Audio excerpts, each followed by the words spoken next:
अंबादास दानवेंनी पुण्यातील जमीन व्यवहार प्रकरणी आणि या प्रकरणात पार्थ पवारांवरून मुख्यमंत्री फडणवीस यांना ट्विटरच्या माध्यमातून काही सवाल उपस्थित केले आहेत। पाहूया आपण काय सवाल आहेत ते। चोरानं चोरी केली हे पकडल्यावर चोरीचा ऐवज वापस केला तर ती चोरी होत नाही। एखाद्या कंपनीचं भांडवल लाखभर रुपये असताना ती कंपनी जमीन खरेदी करता 300 कोटी कुठून आणि कसे आणते? कंपनीच्या या 300 कोटींचा सोर्स काय? सही एकाची असली तरी त्यानं ती त्या कंपनीच्या वतीनं केलेली आहे।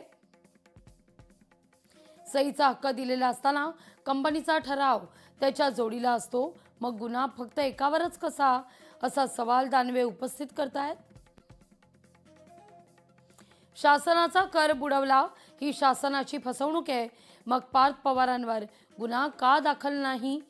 कंपनीवर देखील गुन्हा का दाखल नाही, हा सवाल दानवेंनी उपस्थित केला आहे। नैतिकता आणि पारदर्शक सरकार असल्याचं आपण सांगता, मग अजित पवारांच्या राजीनाम्यावर अद्याप निर्णय का नाही, हा मुद्दा दानवे उपस्थित करतायत। खपल्याचे आकडे पाहता हे प्रकरण अजून ईडीकडे देण्यास सरकार इच्छुक का नाहीये? अनेक मुद्दे दानवेंनी उपस्थित केलेत। तर या सगळ्या प्रश्नांना आता कशी उत्तरं दिली जात आहेत दादांच्या राष्ट्रवादीकडून किंवा मुख्यमंत्री या सगळ्यावर नेमकं काय भाष्य करतायत हे पाहणं महत्त्वाचं असेल।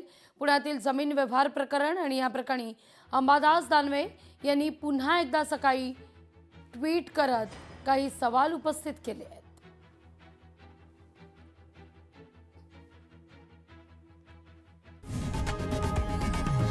लोकशाही मराठी ऐका, पहा, जागरूक रहा।